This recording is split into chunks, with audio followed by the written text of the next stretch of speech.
Hey, good afternoon, everybody, or good morning to be good afternoon soon. My name is Adeline Clemenson, and I chair the We Are Champions, the TMC Affinity Group. Welcome, everybody. Christy, thank you for joining us today, and we're looking forward to your presentation. Christy has been with Tucson Orthopedic Institute for 3 years and has been a physical therapist for 22 years.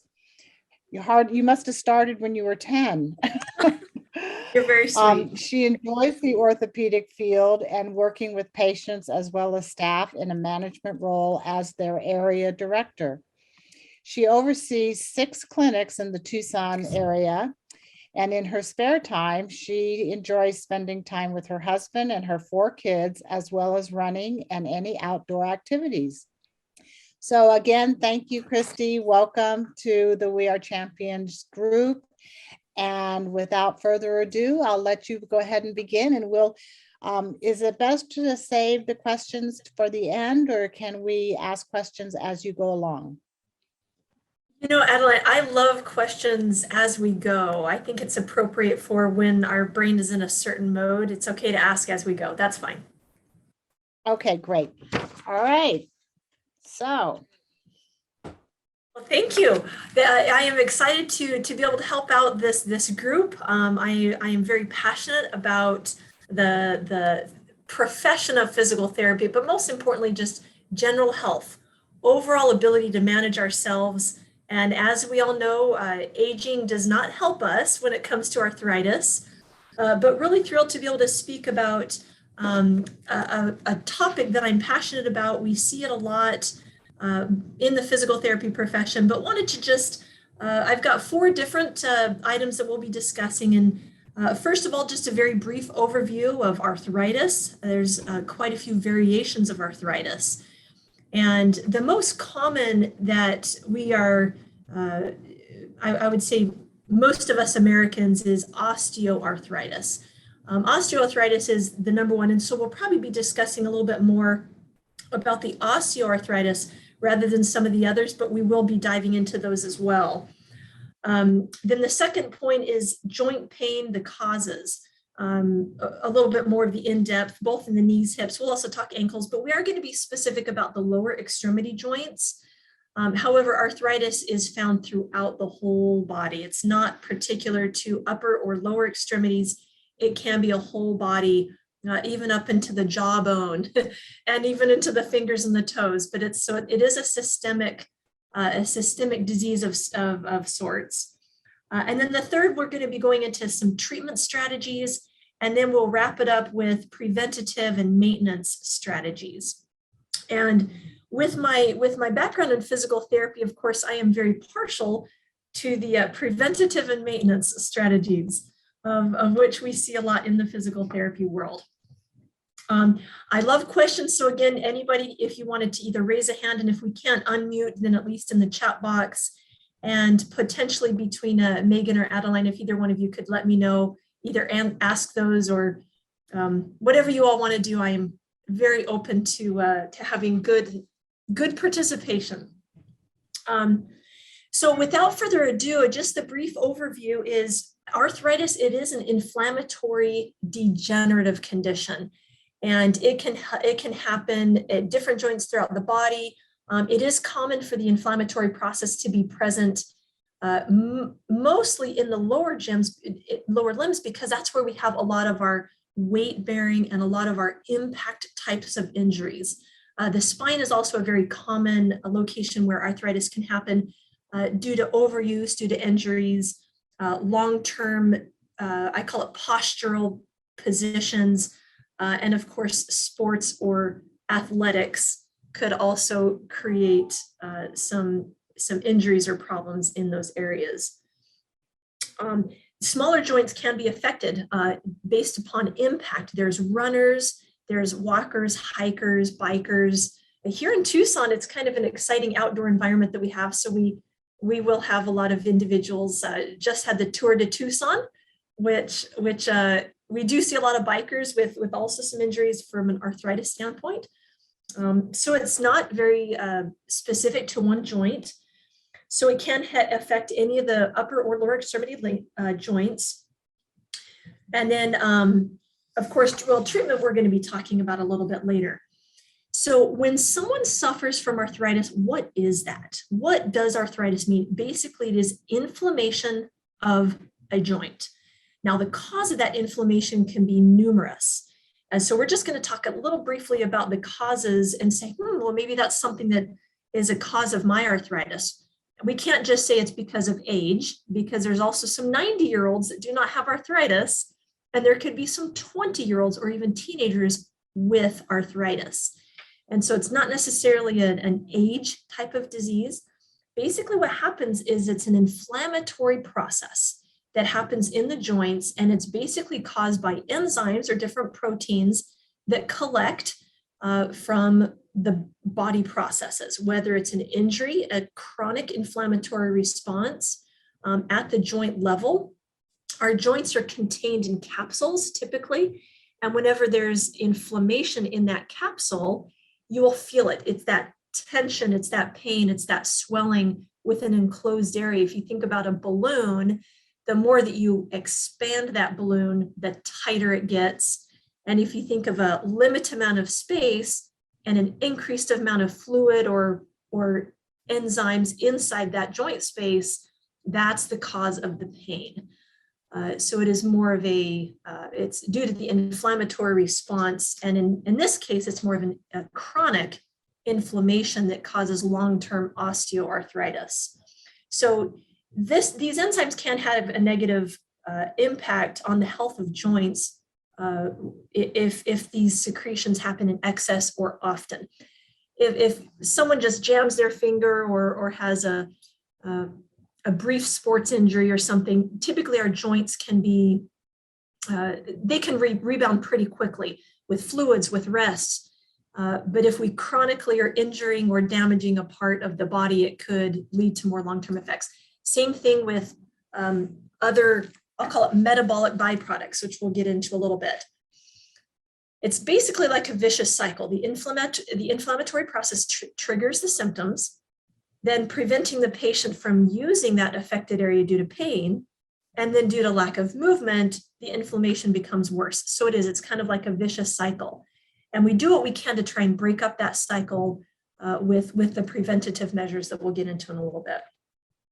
Some joints are affected by favoring factors, which sounds kind of odd. Aging process and physical injuries do cause more or less a little bit more of that inflammatory response more frequently. There can also be a predisposition towards rheumatology conditions or rheumatologic conditions, rheumatoid, which is basically the body fighting against itself. It's an inflammatory response where the rheumatoid arthritis is another common form of arthritis, which is it's the body attacking itself. It's attacking its own joints, which I won't go into a ton of the biologic details, but just know that it's an inflammatory response that the body poses upon itself, almost fighting against its own joints.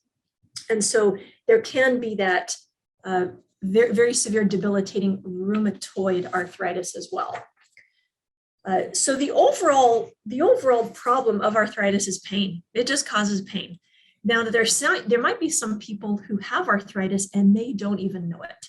I would say that the majority of us on this call, if any of us are over 40, have probably some form of arthritis in some of our joints. The nice thing is that through particular diet, exercise, rest, some preventative maintenance, we may not be affected as much. Or if we don't have necessarily a very active lifestyle, we may not be affected by it as much. But the overall goal that we're looking for is how to deal with it, how to take care of it, how to manage it. And so a couple of things, of course, causes of this arthritic pain. First, number one is prolonged sitting, prolonged activity where you're not moving very much, standing, sitting. A lot of us that have desk jobs, we might be especially affected perhaps in our lower back or our hips. Truck drivers are commonly affected with arthritis. They have a stagnant position for many, many hours at a time. And then in turn, arthritis, leg pain could also be caused by too much activity, extensive long distance running. Marathoners could have this. Hikers who do it, impact sports, individuals that have been involved in sports for long periods of time. We'll call them pro athletes, oftentimes are affected with arthritis. An interesting side note is a couple of years ago during the NFL playoffs, it's the Super Bowl, you get a lot of these gentlemen who are now probably in their 40s, 50s, 60s, and some in their 70s. It was a couple of years ago, and it caused me a little bit of, oh, that's really interesting. If you look at some of these old professionals who walked out onto the field, they are stooped over. They look like they are in pain. Some of them are using canes, some are in walkers. And there's a reason for that, is that impact sports on our joints does have a long-term impact. But they got paid millions, so maybe it was worth it. But it's just something that's interesting, is not just it can be from deconditioning, but it can also be almost an over impact that can cause the same arthritic or leg lower extremity pain. History of leg injuries or lower extremity injuries could cause it. A lot of folks that if they've been in a severe car accident or a fall, that those joints, that even a inflammation from one-time event, even if it was just a brief thing, that arthritis or arthritic conditions and pain could come back later for whatever reason. Lifting heavy weights, again, it's all impact on the joints. And then a couple of other things are lack of sufficient nutrition.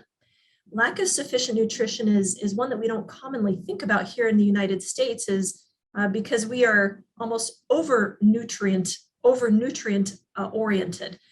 But I would say that diet has a huge factor, especially if there's a rheumatoid or other sort of chronic conditions involved. A severe morbid obesity could be that impact on the joints, chronic impact on the joints. But hydration is also a big key, is keeping ourselves hydrated. So plenty of fluids can also help to add more of that spongy type, especially in the discs of our back. That's a common one, is as we age, we become more dehydrated. Osteoporosis is another common thing that can also degenerate our joints in the spine area. A couple of the other, I'm going to go back and forth a little bit, because one of my most favorite topics is, well, what about a benefit of getting that increased blood flow into the lower extremities? That can really help with blood flow. Blood flow, nutrients to help bathe the joints. I'm a huge proponent of massages.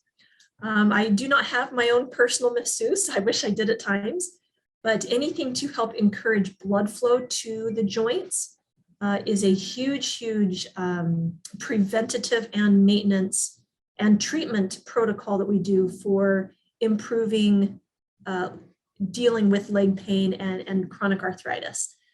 So massages, heat packs.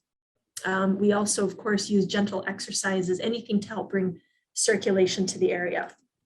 So again, leg massages, body massages, those are good. Physical therapists don't technically do massages. We typically just do more of the treatment, but we often refer out to massages or locations where people can go to get those massages. So what are the different types of arthritis? We talked a little bit about that. We probably won't go much into just a little bit more in depth. The inflammatory arthritis was the first one we talked about. It's characterized by constant inflammatory processes. It's not necessarily caused by physical injury or accident. Apart from the actual leg pain, the patient can present a reduced range of motion. So typically, how do you know if you have arthritis? First thing in the morning is typically when it happens, because our joints are cold, meaning our circulation is slowed, our metabolism has been slowed at night. We wake up and we might start moving the fingers and say, ooh, this finger might feel a little bit more tight than it did previously. Or oh, my back is really stiff. Or man, my knee or my hips don't feel as spry as they used to. Typically, it's the lack of range of motion and pain is the very first key for us to say, oh, I probably have a little arthritis. So the condition affects not only the joints, but also the tendons and ligaments. So it's the soft tissue around the joints itself. Treatment isn't really pursued until the symptoms are really get to a point where it becomes uncomfortable to go through your normal daily activities. And sometimes then the bones start to become involved. Our soft tissue, that's our specialty here in physical therapy, is we work with the soft tissues, the ligaments, the muscles, the tendons. The bones, unfortunately, there is no cure for arthritis. No cure exists currently, so we do what we can to treat it and to prevent it with exercise, physical therapy, that sort of thing. But one thing also is medications. Medications is another good one. Among the most common types of inflammatory arthritis are psoriatic arthritis, reactive arthritis, rheumatoid arthritis, and what's called ankylosing spondylitis. And the ankylosing spondylitis is more or less in the spine itself, where there is oftentimes a narrowing of the spinal canal or the spinal column, where the spinal cord goes in and through the spinal canal. And if there's some ankylosing spondylitis that's happening, it's that narrowing. There's also a stenosis that's a common diagnosis in the spine, where it can become difficult for that spine to move and feel comfortable. Surgery can be an option for the spine. And there's also some great surgeons here in Tucson that do lower extremity replacements, also upper extremity replacements. So if the joint is so severe, where there is very limited motion, a lot of pain, where disability has really taken over our lives, there are replacement surgeries, shoulder replacement surgeries. Here, well, again, in Tucson, there's lots of great surgeons, ankle replacement surgeries, and most commonly we see dozens and dozens throughout here in Tucson is the hip replacement or total hip arthroplasty or a total knee arthroplasty. And that's a basic replacement of that whole joint. And it's extremely interesting. You can even go to YouTube and see some of these surgeries in process, but surgeons are amazing. Orthopedic surgeons have my highest respect. They are master at their trade and really are good at what they do. And they even make incisions so tiny now that it's amazing. They can even get in a whole new joint. Recovery time is very quick as well. So when it comes down to replacing a joint, if it comes to that, rehab time is very short. And in fact, since I'm on the topic, this is one of my passions is to get a total knee replacement. The process would be just consulting with an orthopedic surgeon. Obviously, x-rays are taken for both knees or hips, or any joint for that matter. They really want to try conservative management. They do not jump into surgeries right up front. They try to manage, work with the pain, typically be assigned physical therapy for a bit or managing it on your own with medications. And then after, if it doesn't get any better, they also have injections. There's quite a few injections that are non-invasive that physicians have also been having some pretty good success with. If someone is not a surgical candidate due to comorbidities, health issues, health concerns, specifically heart or other chronic conditions that just wouldn't be safe to put somebody under because it is something that you do anesthesia, but you do go under for all of these joint replacement surgeries. Some last as little as 45 minutes, you're done. If it's a little bit more complicated, spinal surgeries might take a little bit longer, of course, or if there's other complications involved, but typically these are done in less than an hour. You're put in a recovery room and you're basically out maybe that same day or even the next day. You're typically just overnight hospital one night stay. And then physical therapy will typically start within 48 to 72 hours right after that. If you are lucky enough to have help at home, get someone to drive you to an outpatient clinic, that's where physical therapy can start. And if not, there's also home care or just doing things at home as well. All are good. Activity is good. So the process from start to finish for these total joint replacements is extraordinarily beneficial and quite remarkable with the technology that's now out there. They have, it's called a MACO, M-A-C-O. It's where it's a robot operated procedure under the direction of a physician who's managing this robot, who is literally doing the joint replacement. And it's fantastically interesting because they map out your body almost like an architectural plan, for lack of a better word, and they manage exactly which angle that joint is going to be placed at, make sure there's no leg length discrepancies, and make sure that all the tendons and everything is attached just perfectly. So modern technology is advancing almost daily now. So it's kind of exciting to be on the cutting edge here in Tucson with those things. So when it comes down to, again, arthritis in general is, well, aging. Aging is unfortunately primarily responsible for the appearance of the degenerative and mechanical arthritis. Osteoporosis is another byproduct of that. It's basically a lack of bone density and can cause some breakdown or some small micro fractures in the ball and socket of our joints that can cause that pain. Our joints are basically bathed in joint fluid. It's called synovial fluid. And as that fluid degenerates as we age, we can't hydrate as well as our little 2- and 3-year-olds that you see running around. That synovial fluid isn't as present as it is when we are younger. And so the wear and tear on the joint as we move our ball and socket joints around tend to cause that pain with the lack of fluid or just the pressure. Sometimes our joints can even become misshapen through time, or just get pock marks in them, or even micro tears, micro fractures. And so that's the chronic inflammation that happens, cause that leg pain, etc. Cartilage damage, that's another big reason to become what's called bone on bone.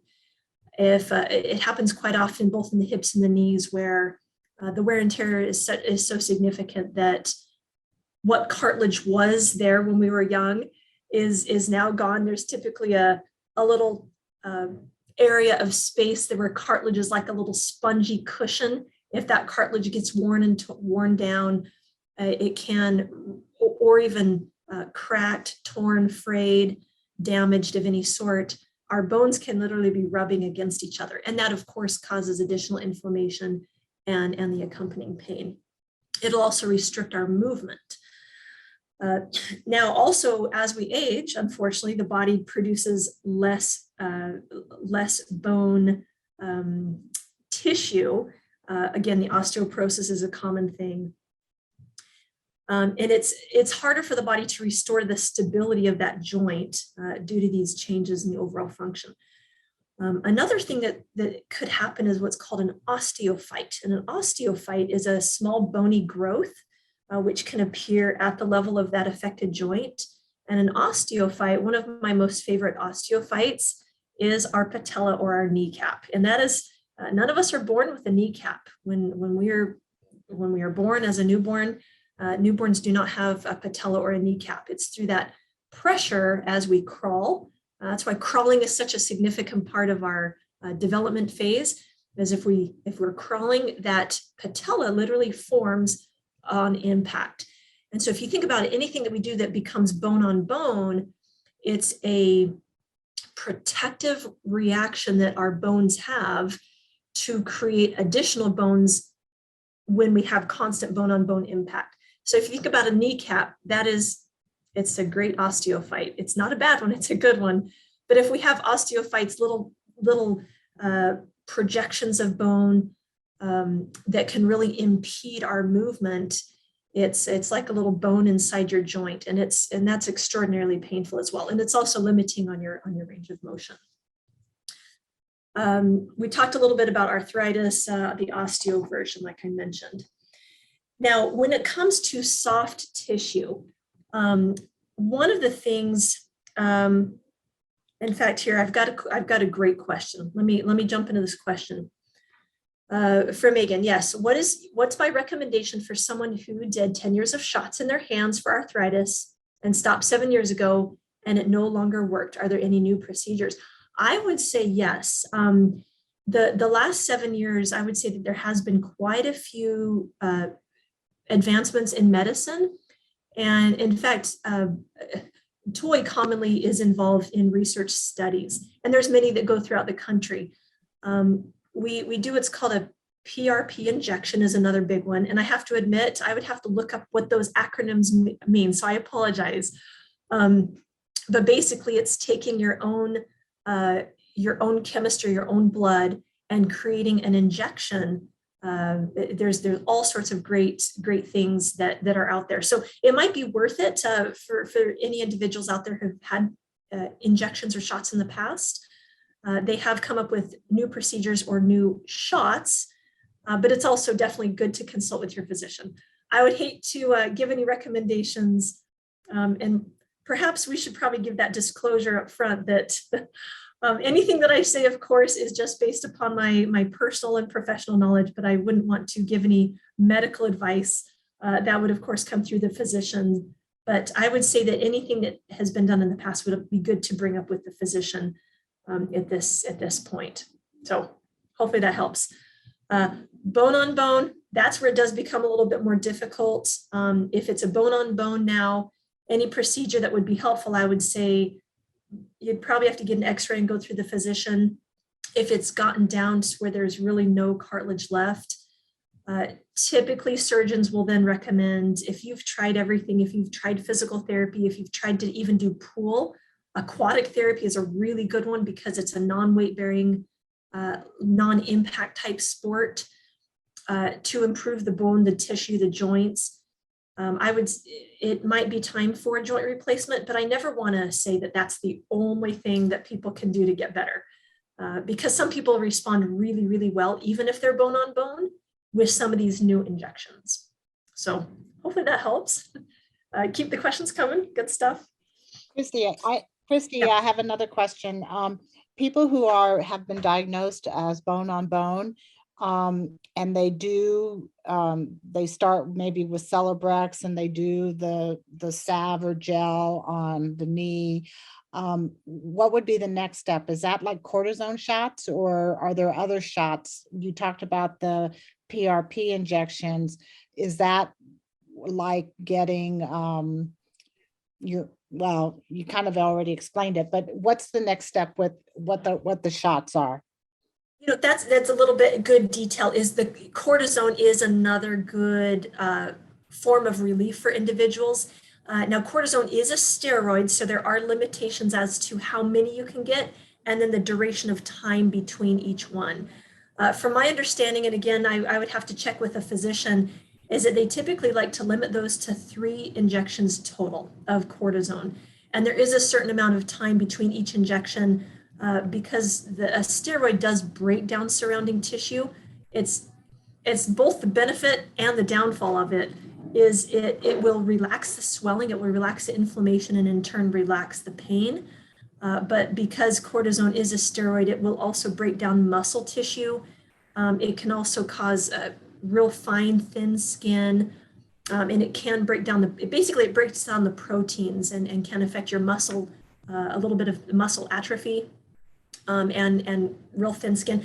So they do try and just put in a proper dosage and have it timed, but steroid injections would be a really good thing to pursue as well. But again, talking with a physician is always the best. PRP is 750 per shot. True. Yeah, so PRPs are probably not the way you want to go initially. It is 750. And I apologize, I am not the expert on the PRP injections, just knowing that we get patients that we see that have received that. So thank you for that insight that PRPs are also considered exploratory, and insurance as Medicare will not cover it. Again, not exactly my exact expertise, but it's good to have that insight. But steroid injections may, as long as there's a physician referral, and it can just be done in the office. And a physician will probably also refer for physical therapy in addition to that steroid injection to do what we can from a conservative management. no one wants to go in under the knife. No one wants to just go immediately into a surgery. So that's really the last resort. It's if you ever have a physician that on your first visit says, all right, let's get you on for a new replacement of that knee, you might want to get a second opinion. You really don't want to just jump into surgery. That's really the last thing that you do want to do. Another great question, is plantar fasciitis a form of arthritis? And actually it is not. Plantar fasciitis is a favorite topic of mine. The plantar fascia, just real briefly, it is a thick tendon that's on the base of the foot, and it attaches your tarsals to your back heel bone, for lack of a better word. And it is a repetitive use injury though, but yeah, it is not a form of arthritis, but it is a form of inflammation. Inflammation is treated about the same. I have seen physicians do steroid shots in the plantar fascia. It's, for me, probably not as commonly recommended because the plantar fascia at the base of the foot is such a high impact location that you don't want to wear down any other tissues as absolutely necessary. Typically, plantar fascia or plantar fasciitis is a pretty commonly treated thing in a physical therapy realm. Again, one of my favorites. And just between you and I, for Donald Drain, thank you for that question, is take a tennis ball and rub it as hard as you can up in that plantar fascia every night. So hopefully that helps. But consulting a physical therapist, a great idea for plantar fasciitis. You can also, I even hate to say this, you can even get some really good stuff on YouTube. I probably wouldn't have said that 10 years ago, but YouTube has some great stuff. There's a lot of physical therapists that make a living off of YouTube, but you do have to kind of watch your resources. WebMD is a great, I say that tongue in cheek because you can hear it all there, but it is a pretty treatable thing. Another good question came in, is stem cell similar to PRP? Yes. Yeah, in fact, I believe it's one and the same, but again, not my expertise. So if there's anybody out there, I hate to speak more on PRP than I already have, but yeah, it's the basic concept is the same. Stem cell is basic concept. So good questions. Much more medical savvy individuals. You're going to keep me on my toes here. So, I mean, our whole process is, yes, understanding the causes of these things. And my goodness, how do we treat these? How do we make these better? So we really have to take the whole body into play. If the body is also like a chain. So that great question we had, the plantar fasciitis, if you think about it, plantar fasciitis, we might, or heel pain or toe pain or an ankle sprain, our body's like a chain. And so if we have one link or kink in our chain, it could affect all the way up the chain, up to where we even have neck pain or back pain based on something that's going on in the foot or the ankle. And so really trying to find where that cause or source of pain is so that we keep our body in balance. If there's any imbalance, even from a left side to a right side, we could start seeing pain in the opposite region that we never had pain before, because the body tries to compensate with its balance to keep us in an upright position. So that's the other thing to kind of interesting is that you have to keep in mind that it's a whole body approach. If I have back pain, oftentimes it could go up and then eventually you're going to have neck pain. Or if you have ankle pain or knee pain, it can often go up into the hip or even the low back. So it's all about that balance, keeping the body in alignment. So I always recommend just basic strengthening techniques, and I love stretching. So anybody that has been an athlete or even just someone that has never been an athlete, I always just say to do some basic stretches if you can on a daily basis. And if not, 3-4 times a week would be great. Common forms of low impact exercise, yoga is fantastic. Aquatic or swimming is a really good way to keep the joints moving and keep the blood flow strong and the body healthy. It's not just about the cardiovascular benefits, but it's truly about the joint and the blood flow. You have to get your heart rate up in order to bathe the joints with good, healthy blood flow. So plenty of hydration, good blood flow. You don't have to do extreme stretching. We're just talking the basic stretches. Consult a physical therapist if you want to know which stretches are best for you. But again, just looking at the particular joint that might be bothering an individual is obviously stretching the joint around it, and then any accompanying joints distally to that affected joint. So if you have knee pain, you don't want to ignore the hip and the ankle. And if you have ankle pain, don't ignore the toes or the hip or the knee. Kind of want to work the whole body. So if one joint is affected, guaranteed that there are some others that could benefit from the stretching. So adequate hydration, stretching often, low impact form of exercise, 3 to 5 times a week for 30 minutes is the typical American Medical Association recommendations. We typically like to get our heart rate up to, I'm not sure what my particular audience is, but low impact exercises doesn't mean heart rate max, but 60 to 80% of your heart rate max for about 30 minutes, 3 to 5 times a week is recommended, not just for cardiovascular benefits, but for overall health and arthritis benefits. Another great question came up. As years pile on, I find myself doing more stretching, such as bird dog. Yes. Any good source for good stretching? You know, I don't have any necessarily a great website or whatnot. I unfortunately don't have a lot of non-work time where I do a lot of my own research. Consulting a physical therapist is probably the best way. Yoga is a really good way. I am not a yoga specialist, nor I do not do yoga myself, but it's the concept of stretching. And I hate to say, good old YouTube may provide good access or resources to find proper body positionings. Again, they're not the experts. So if you have a professional that you could consult with or a class, YMCA has some good classes. Also gym memberships. They typically have trained athletic trainers or sports and conditioning specialists at those locations. If anybody is over 55, there's is it sneakers? Silver sneakers is another common one that some health providers or health insurance companies will give a discount or provide as part of your benefit, is silver sneakers. But for the most part, you might just have to Google search for some good low back stretches if you don't have a therapist or anybody to consult with. But I love the bird dog. That's a great lower extremity stretch. Very, very helpful for both the hips and the low back. So hopefully that helped. For the most part then, we talked a little bit about the inflammatory process and how it can affect the joints, but it can also affect the soft tissues around it.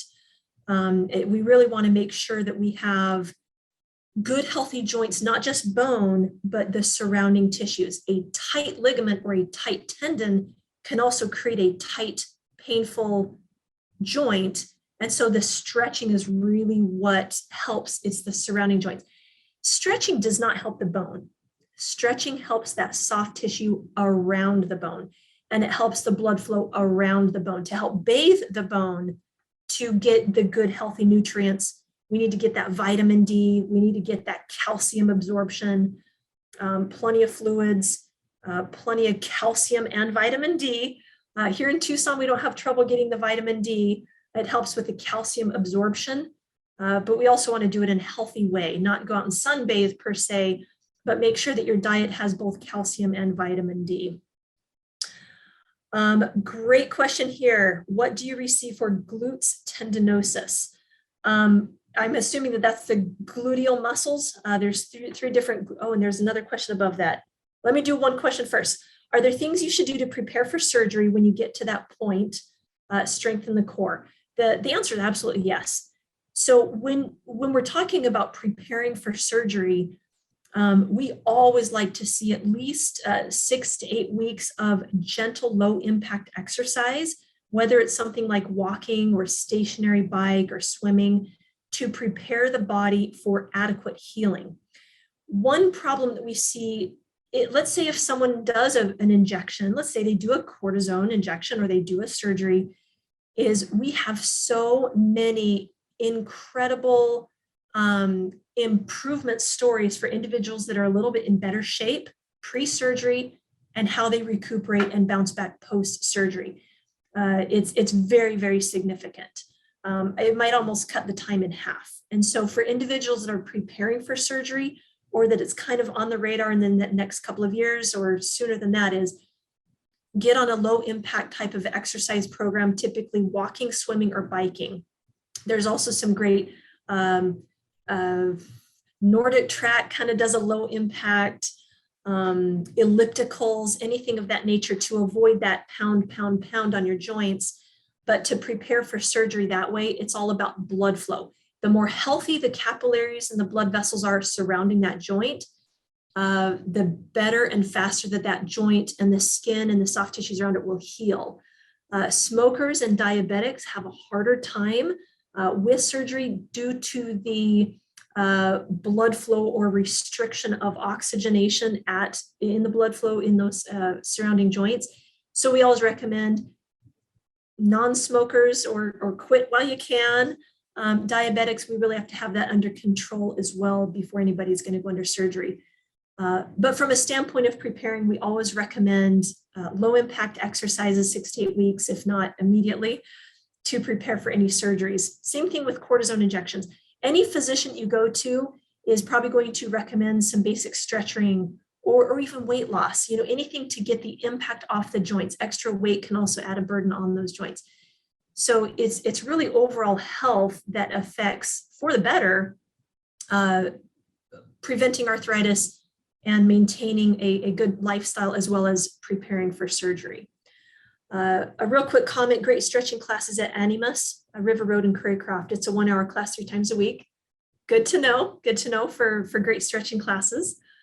So hopefully, strengthening the core, strengthening the big muscle groups. I always recommend thigh strengthening, low back stretching, hamstring stretching, anything relating to the large muscle groups really, really can help. Back to the question of, I might need some clarification. To recommend not receive glutes tendinosis. I'm assuming that is tendinosis is basically, it's not necessarily an arthritic condition. It is a breakdown of the tendons around the glutes. And there's the gluteus maximus, gluteus medius, and gluteus minimus, which surround and control a lot of the extension and abduction, or bringing your legs out, low back and hip area.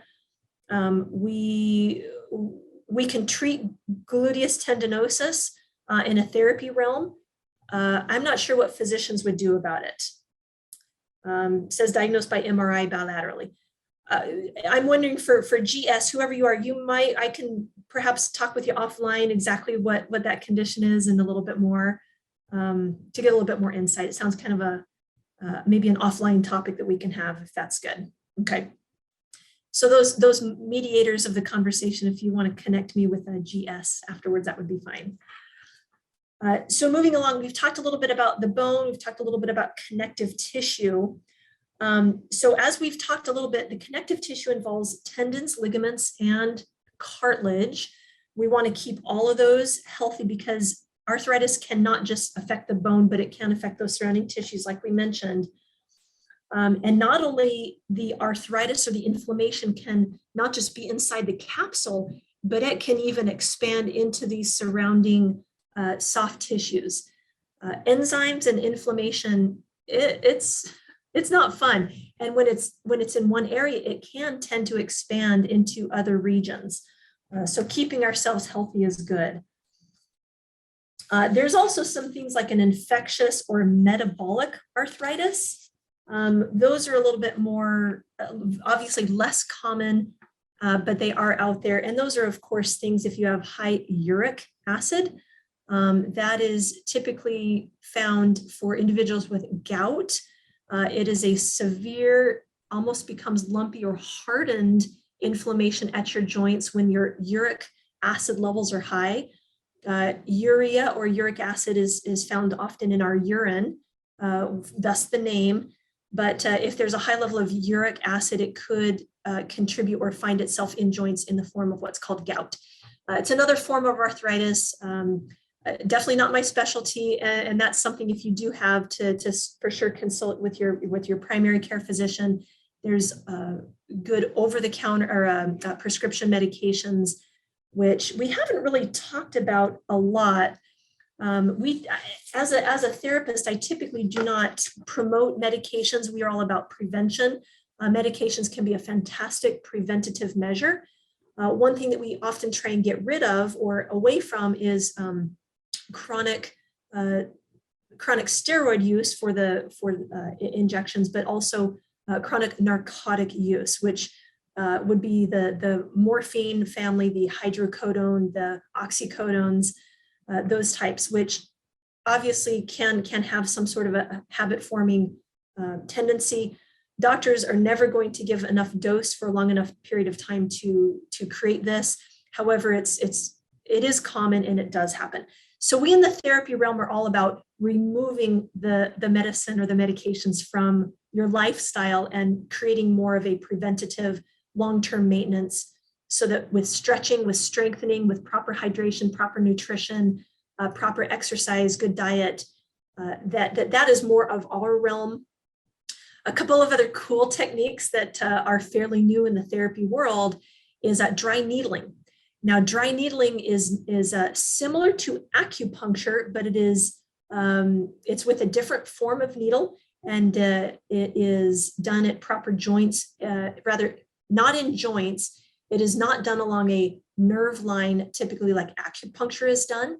It is done more along the lines of the muscle, and where there is, we'll call it knots for lack of a better word, basic buildup of lactic acid in muscles, which can be a byproduct of chronic arthritis. There have been some really good results in low back, in large muscle groups, to use what's called dry needling. And a great question, do you have to have a physician referral to receive PT or work with a PT? In the state of Arizona, we are a direct access state, meaning that if you pay through insurance, we do require a referral from a physician. It can also be a nurse practitioner or a physician's assistant. So either an NP or a PA, as well as an MD. So a medical doctor. It can also be a DO or a doctor of osteopathy. So we take recommendations or PT referral or prescription to get PT, and it's only due to insurance requirements. The state of Arizona, anybody off the street could come and get physical therapy. We are doctors of physical therapy. A DPT is most of our jurisdictions as of 2020. All the schooling that individuals receive in the United States are doctors of physical therapy. It's 4 to 5 years of training post-graduate school, or it's in graduate school. So it is a doctorate program. So you can have what's called direct access. But if you want insurance to pay for it in the state of Arizona, we do need a physician's referral. So it's kind of a double-edged sword. Yes, you can walk off the street and get it, but unless you're going to pay out of pocket, you do need a physician's referral. So thank you for that question. Great question. I'm looking at the time, and I want to leave some open time here, and just to kind of follow up, anything that I may have missed. I mean, obviously, arthritis is not a respecter of age. It's not a respecter of race or person. Males, females get it equally alike. Age, again, it can happen at any age. The most important thing to realize, especially for those that have taken the time and energy to be on this call, means first, you care about your health. And second, you've got great questions and you want to improve, you want to learn, expand your knowledge base. At any time, of course, I wish I had better advice than just to go to YouTube to search through some things. But of course, consulting a physician or a physical therapist is my primary recommendation. But if you have any lower extremity pain that just is nagging, doesn't seem to go away, and it's really specific to a joint, chances are there is some arthritic condition. Now, as a caveat, that doesn't also mean that it is arthritis. So there is some ruling out, of course, that physicians do. Whenever you go to a physician, they'll typically try conservative management. Like I said, physical therapy, diet, stretching, exercise, low impact exercises. They'll probably get you on some of a medication if you so desire, or even over the counter. There are some medications over the counter. And then after long term, if it's still really bothering or it gets significantly worse, x-rays or even MRIs oftentimes are the next step. Only through an x-ray can arthritis or MRI can be adequately diagnosed. That is a true diagnosis does have to come through that radiology imaging. We can guess, we can have our best guess, because there also have been found to be, and I don't want to scare anybody, but there are tumors that can be found in a joint. There can be other factors that are affecting a joint that are not just arthritis. So typically you would want to rule it out through a physician, typically through an x-ray or an MRI or both. An x-ray specifically sees the bone, and MRI sees the soft tissue. It's more of a blood flow or restricted blood flow picture. So typically if an x-ray really doesn't show anything, they may also do an MRI, but that's typically the last step before they say, okay, yeah, you've got arthritis, and whether it's a osteoarthritis and how many joints it's in, the physician can usually talk about that. I think that's really the basics. Preventative, we've heard. I'll just kind of recap briefly here. Just to going back to our main bullet points, we discussed a little bit about the very basic overview. We talked a little bit about joint pains, the causes of that through the inflammation and swelling, both at the bone and then the soft tissue areas, treatments, and then preventative and maintenance. I always kind of clump together. Prevention and maintenance are very much, that's my passion. That's where we as physical therapists, that's our bread and butter, where we really live, is to really try and prevent and to maintain, and whatever we can do to have a healthy lifestyle is really our number one focus that we have as therapists, and even as just community living people, is just have a good, healthy lifestyle. Obviously, if there's a chance to quit smoking, that's number one. If a chance to start exercising, that's a huge one. Low impact, 3 to 5 times a week for 30 minutes, getting that heart rate up, and lots of stretching. That's our most favorite topic, is those soft tissues, to really help to support the joints. And again, we can't negate any arthritis that's already set in, but we sure can prevent it from getting worse, and hopefully maintain a good, healthy lifestyle so that no other arthritis sets in if it has already. I know it's set in with me, so we do what we can to manage day to day, and we do our best. But thank you. I mean, that's kind of the basics of, unless there's any other questions, we've probably got just a couple of minutes, I guess, between Adeline or Megan, if you guys want to take it from here, if anybody else has come your way.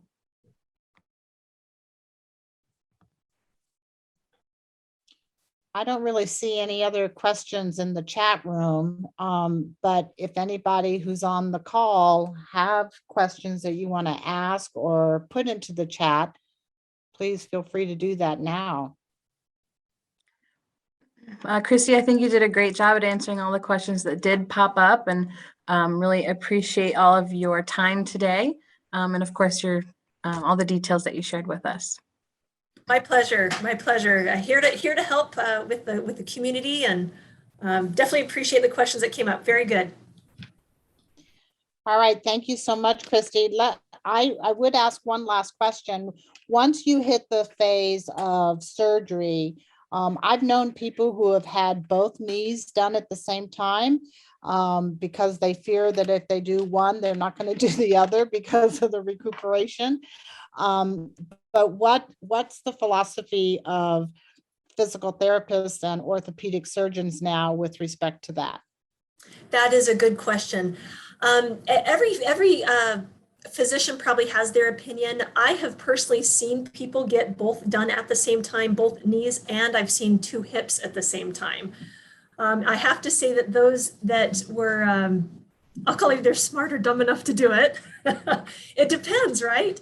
So much depends on the severity of the condition. I have seen it. If the physician is willing to do it and the patient says, you know what, I'm going to do it, I'll tell you a couple of things that it does require. First of all, the individuals have been younger in age. And when I say younger, probably still in their 50s. That's young. That's really young to get this. Very few have I seen in their 60s. And I think it's because there is a significant amount of downtime. It's difficult to get out of bed for the first couple of days. To do your own personal hygiene can be a little bit challenging. And you have to have a really good caregiver at home who loves you a lot to assist with some of those showering and bathing and toileting needs. Hips and knees, however, are not nearly as significantly difficult as they were even 10 years ago. We've seen people up and walking within about a week without canes or walkers, which is significant.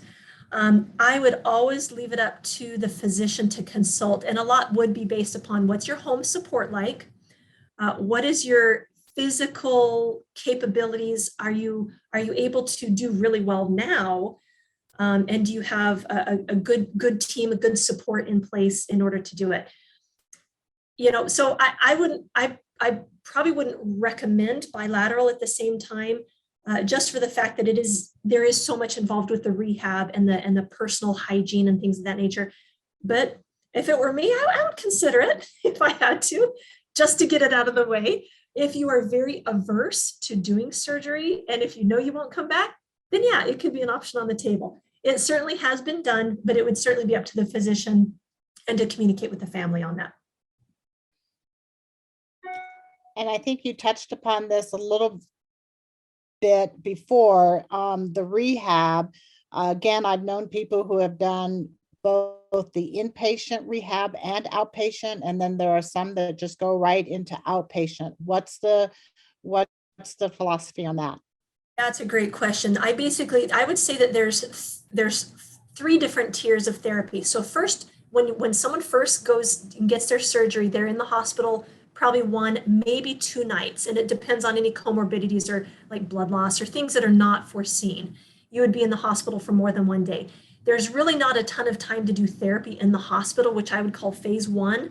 They just basically help you get out of bed. Make sure that you know how to walk with a walker. They typically will issue a walker or a cane. Step 2, then, you can do one of 2 things. You can go straight home if you have adequate family or caregiving support in order to help with meals, toileting, making sure that you have proper equipment in place. Some folks will need a shower chair or something to sit in the shower.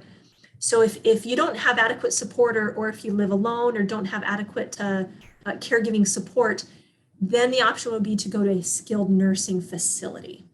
Now, skilled nursing facilities are very, very equipped with caregivers. If you were not able to go straight home, instead of staying at the hospital, which we know can be quite pricey, they typically try and transition to a skilled nursing facility where they have therapy daily. Daily therapy is the key. If someone goes home, and then there's part 2A and part 2B of going home. Part 2A would be, if you're home, can you drive? And do you have someone to drive you? And if not, then you could do home care. And there are agencies that come to your home once you're done and have nursing that come maybe once or twice a week, a physical therapist that can come 2 or 3 times a week. It's not daily. Our hope is that you'll get your caregiver to help with the exercises. And if you are well enough, and our whole goal now is to get someone into outpatient therapy within 2 to 3 days after this surgery.